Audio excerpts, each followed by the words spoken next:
out there proposing lots of different ways to cut spending in this race.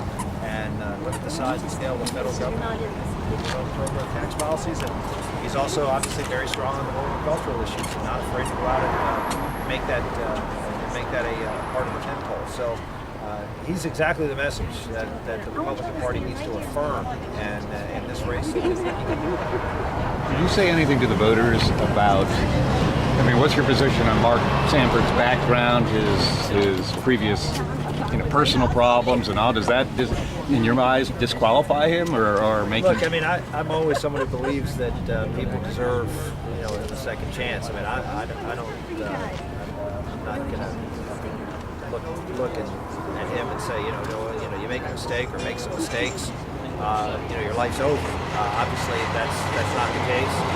This is just a question of the voters: is who would you prefer, based on their background, their records, who would you prefer to represent you? And is there a better alternative? And I would just say that Curtis is a better alternative.